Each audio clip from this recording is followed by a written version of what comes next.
Hello, my friends, and welcome back to another Lightning Thief reading. Today, we're picking back up with Chapter 13.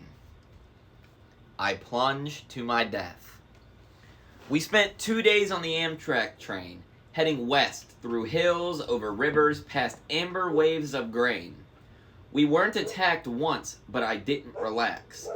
I felt that we were traveling around in a display case, being watched from above and maybe from below.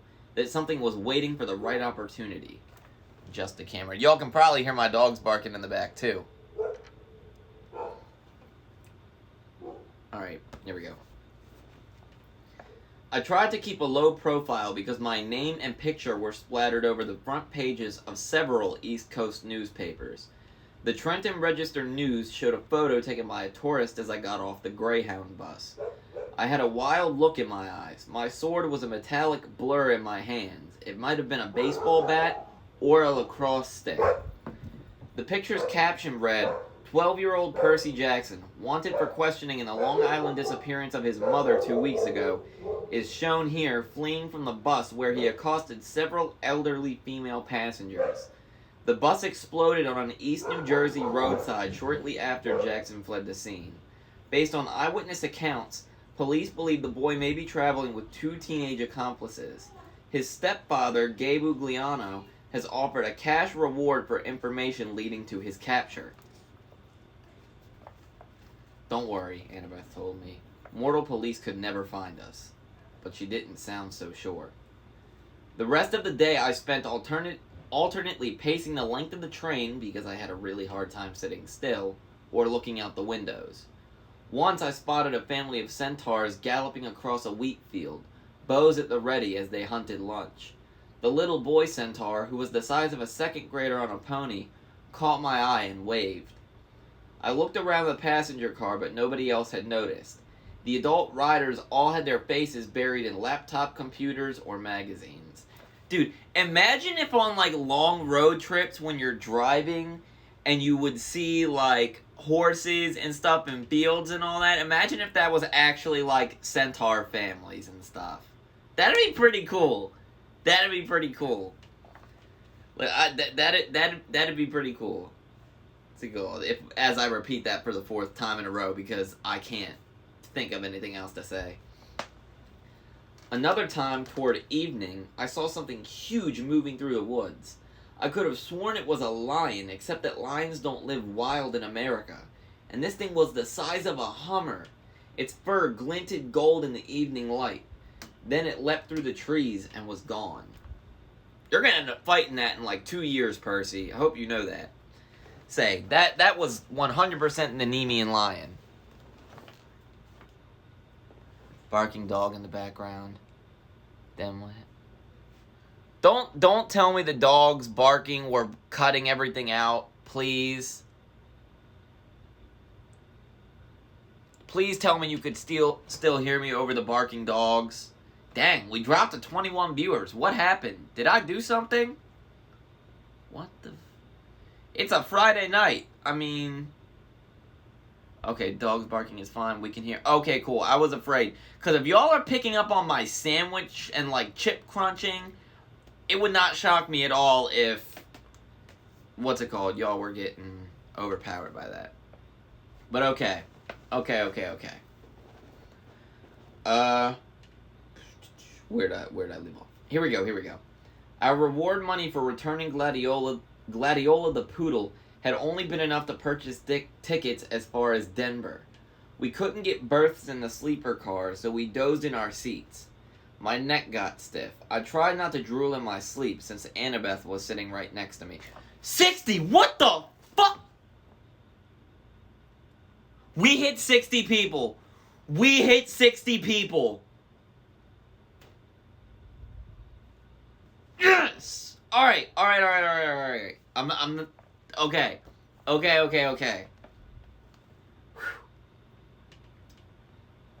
Grover kept snoring and bleeding and waking me up. Once, he shuffled around and his fake foot fell off. Annabeth and I had to stick it back on before any of the other passengers noticed. So, Annabeth asked me once we'd gotten Grover's sneaker readjusted, who wants your help? What do you mean? When you were asleep just now, you mumbled, 'I won't help you.' What were you dreaming about?" I was reluctant to say anything. It was the second time I dreamed about the evil voice from the pit, but it bothered me so much I finally told her. Annabeth was quiet for a long time. "That doesn't sound like Hades. He always appears on a black throne, and he never laughs. He offered my mother in trade. Who else could do that?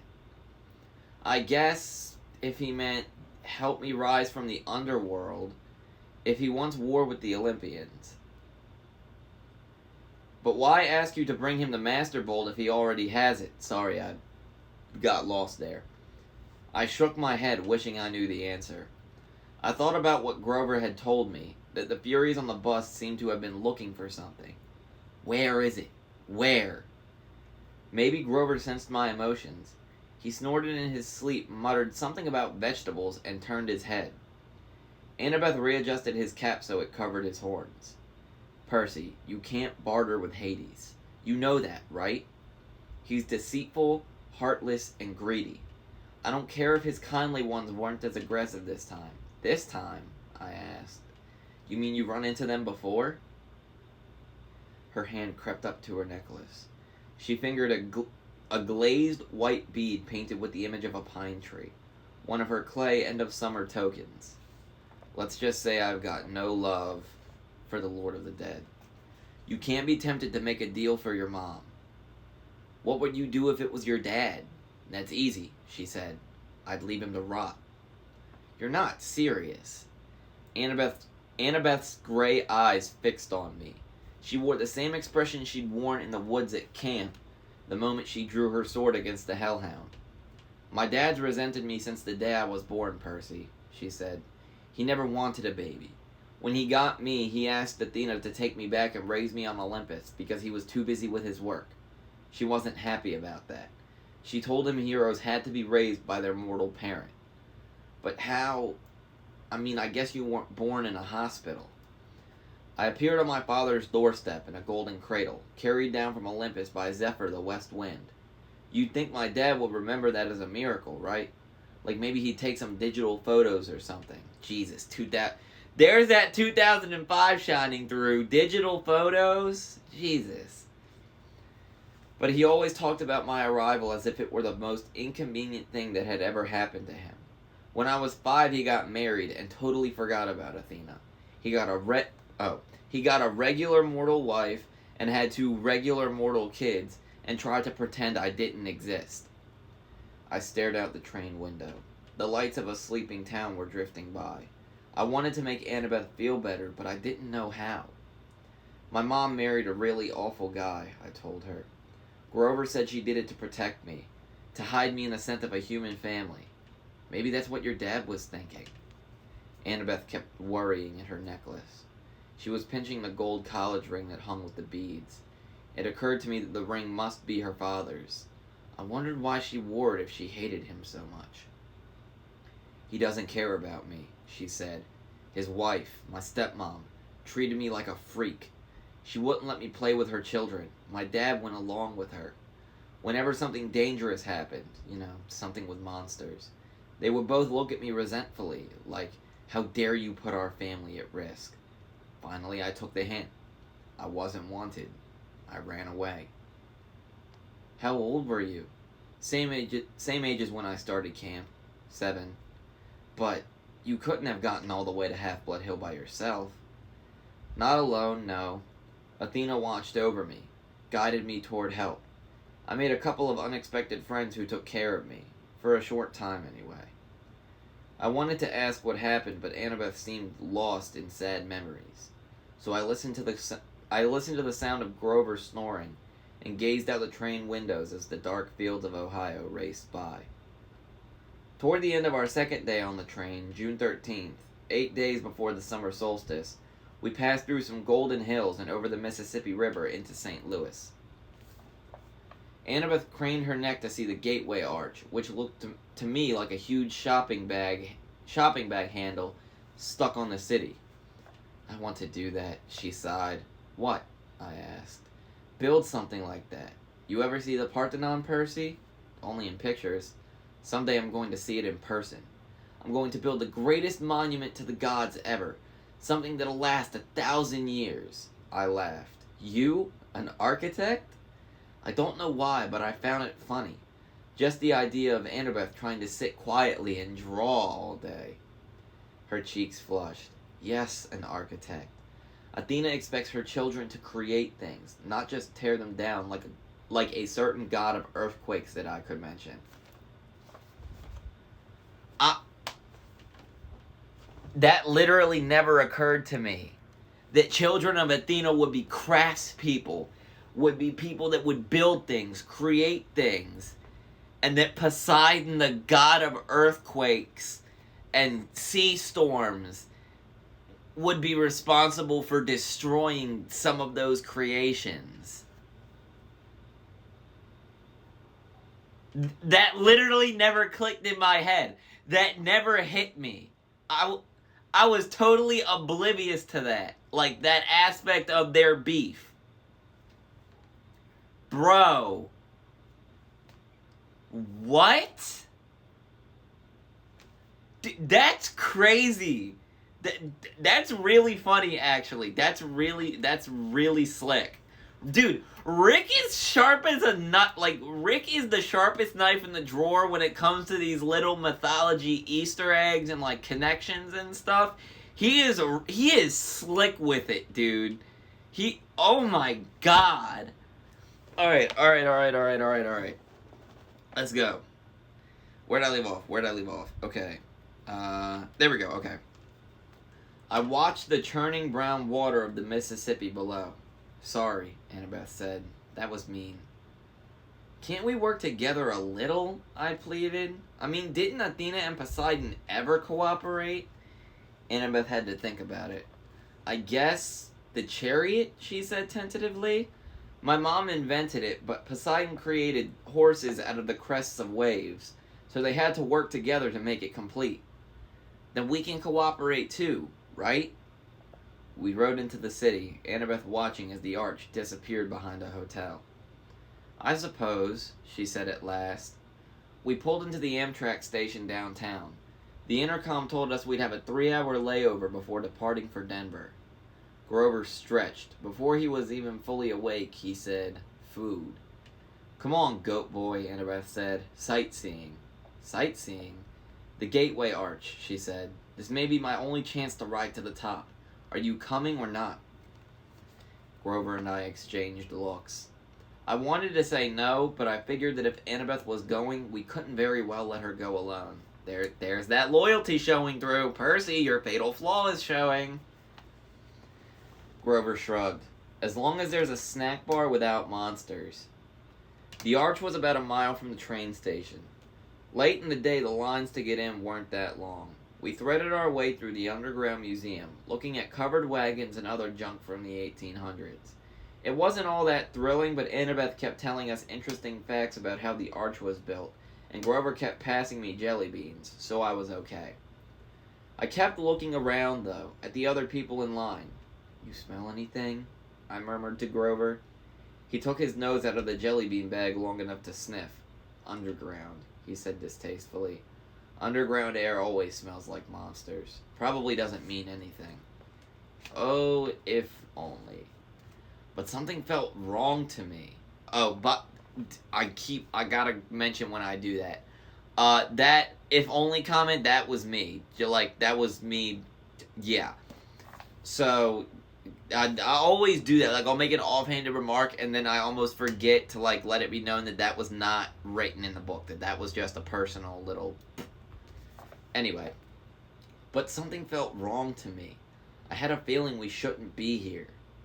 Guys, I said, you know the gods' symbols of power? Annabeth had been in the middle of reading about the construction equipment used to build the arch, but she looked over. Yeah? Well, hey, Grover cleared his throat. We're in a public place. You mean our friend downstairs? Right, I said. Our friend way downstairs. Doesn't he have a hat like Annabeth's? You mean the Helm of Darkness, Annabeth said. Yeah, that's his symbol of power. I saw it next to his seat during the Winter Solstice Council meeting. He was there? I said. She nodded. It's the only time he's allowed to visit Olympus, the darkest day of the year. But his helm is a lot more powerful than my invisibility hat, if what I've heard is true. It allows him to become darkness, Grover confirmed. He can melt into shadow or pass through walls. He can't be touched or seen or heard, and he can radiate fear so intense it can drive you insane or stop your heart.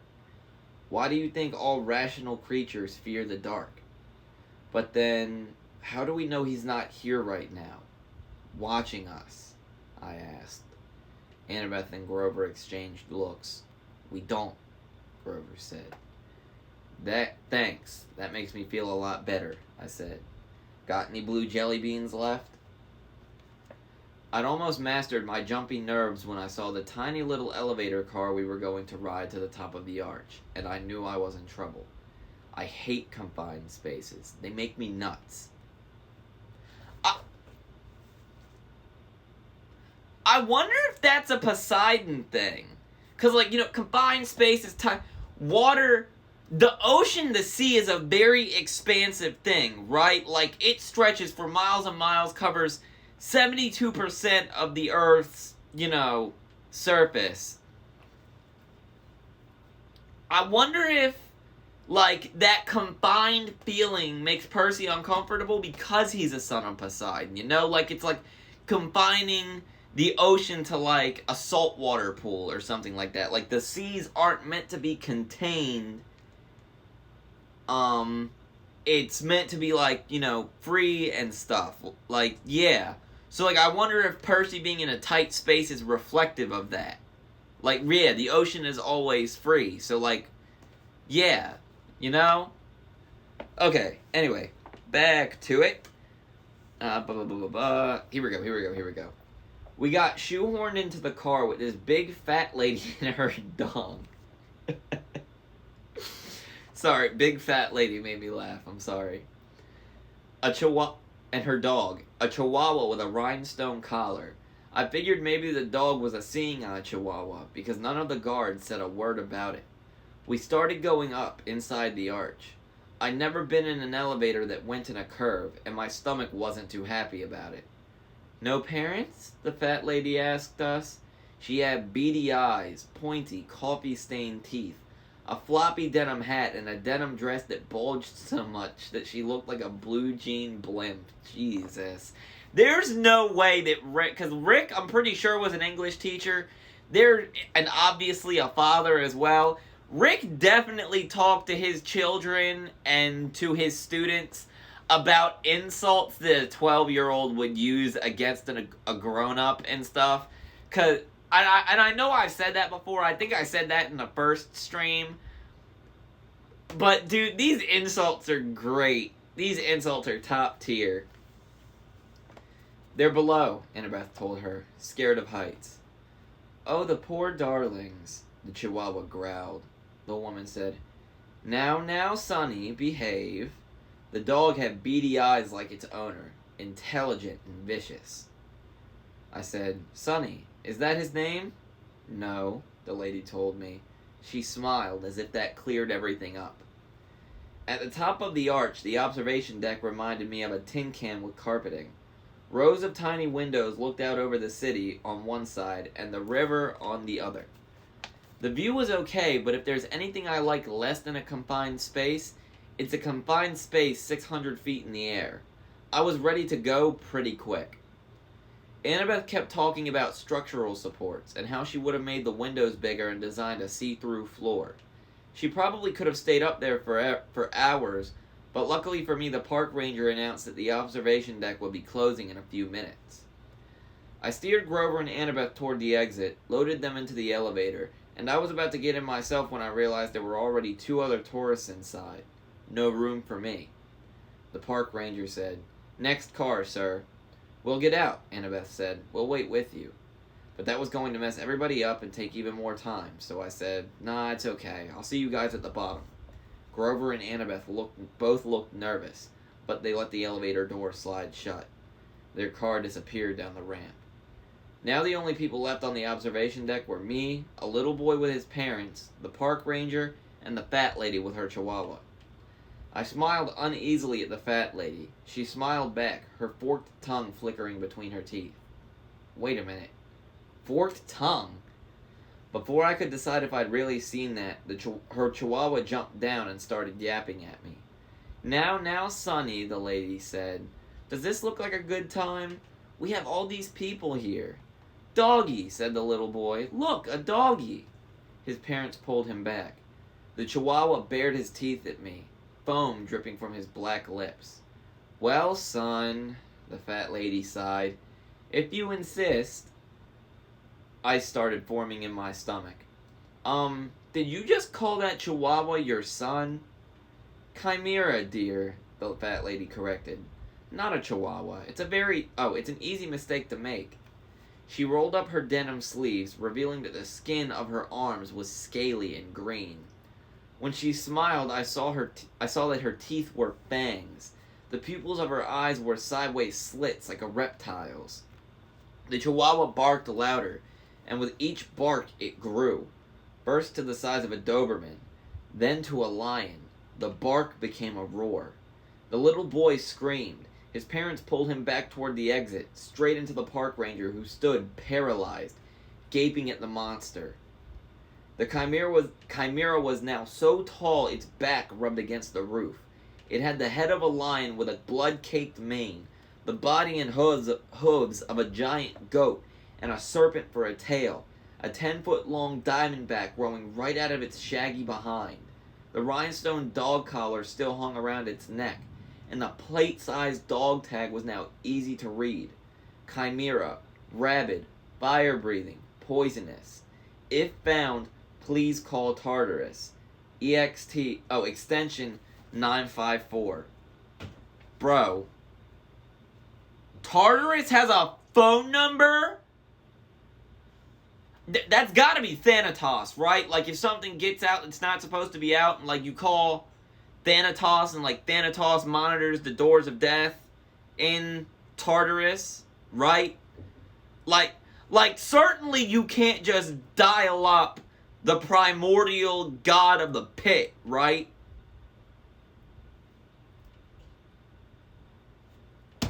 I don't even want to think about that. Nope, absolutely not. The mental image I have of him from reading House of Olympus still is no. I refuse. That image is terrifying. Like, no, absolutely not. No. Okay. But seriously, though, bro, a 10-foot-long diamondback for a tail. I'd be more concerned about that half than any other half. If you've seen a normal-sized diamondback, because I think diamondbacks top out at about 6 to 8 feet, I do not want to see what a 10-foot-long diamondback snake would look like. Especially one that's attached to a chimera, because if it's 10 feet long and attached to a chimera, it's probably exponentially bigger, like, girth-wise and, like, face-wise than a normal one. And diamondback snakes, like diamondbacks, no, absolutely not. Especially, like, no, just no. Anyway, where'd I leave off? Here we go. I realized I hadn't even uncapped my sword. My hands were numb. I was 10 feet away from the chimera's bloody maw, and I knew that as soon as I moved, the creature would lunge. The snake lady made a hissing noise that might have been laughter. Be honored, Percy Jackson. Lord Zeus rarely allows me to test a hero with one of my brood, for I am the mother of monsters, the terrible Echidna. I stared at her. All I could think to say was, isn't that a kind of anteater? Dude, what?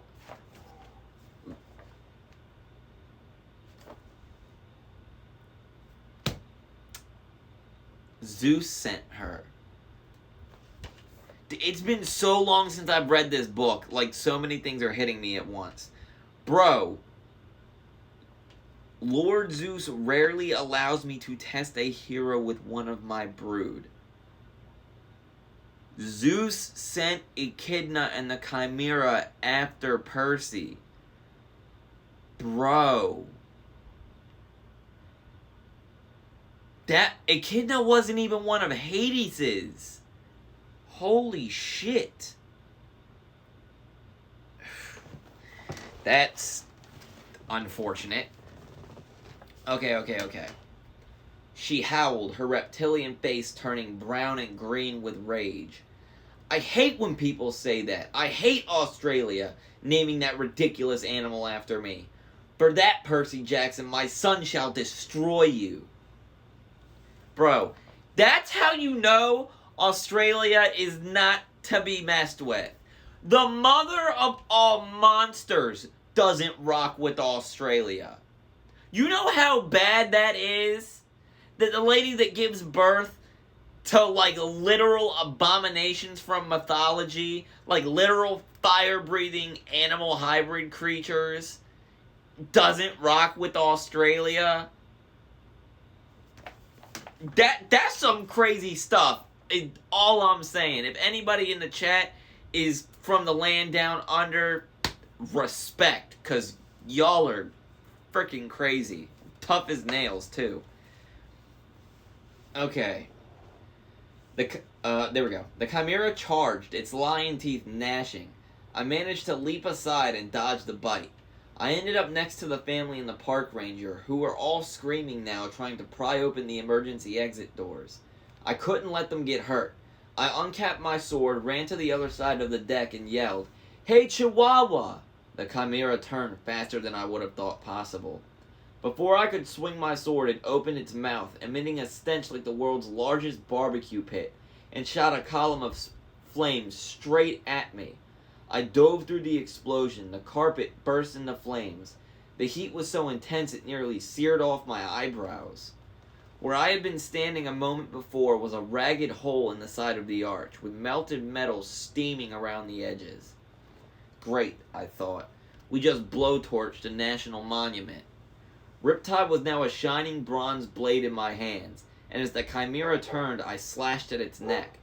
That was a fatal mistake. The blade sparked harmlessly off the dog collar.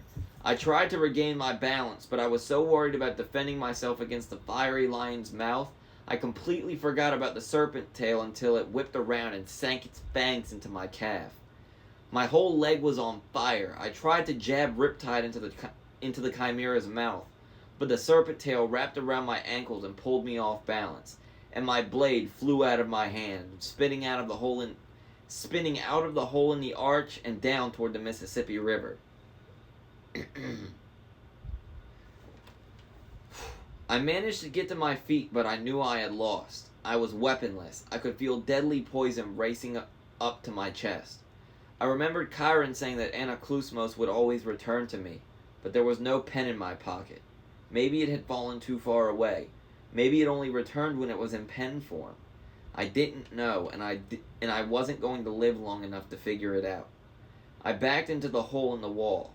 The chimera advanced, growling, smoke curling from its lips. The snake lady Echidna cackled. They don't make heroes like they used to, eh, son? The monster growled. It seemed in no hurry to finish me off now that I was beaten. I glanced at the park ranger and the family. The little boy was hiding behind his father's legs. I had to protect these people. I couldn't just die. I tried to think, but my whole body was on fire. My head felt dizzy. I had no sword. I was facing a massive, fire-breathing monster and its mother, and I was scared. There was no place else to go, so I stepped to the edge of the hole. Far, far below, the river glittered. If I died, would the monsters go away? Would they leave the humans alone? If you are the son of Poseidon, Echidna hissed, you would not fear the water. Jump, Percy Jackson. Show me that water will not harm you. Jump and retrieve your sword. Prove your bloodline. Yeah, right, I thought. I'd read somewhere that jumping into water from a height of... I'd read somewhere that jumping into water from a couple stories up was like jumping onto solid asphalt. From here, I'd splatter on impact. The chimera's mouth glowed red, heating up for another blast. You have no faith, Echidna told me. This hair. My eye itch. You do not trust the gods. I cannot blame you, little coward. Better you die now. The gods are faithless. The poison is in your heart. She was right. I was dying. I could feel my breath slowing down. Nobody could save me, not even the gods. I backed up and looked down at the water. I remembered the warm glow of my father's smile when I was a baby. He must have seen me. He must have visited me when I was in my cradle. I remembered the swirling green trident I remembered the swirling green trident that had appeared above my head the night of Capture the Flag, when Poseidon had claimed me as his son. But this wasn't the sea. This was the Mississippi, dead center of the USA. There was no sea god here. Die, faithless one, Echidna rasped, and the chimera sent a column of flame toward my face. Father, help me, I prayed. I turned and jumped. My clothes on fire, poison coursing through my veins. I plummeted toward the river. End of chapter 13.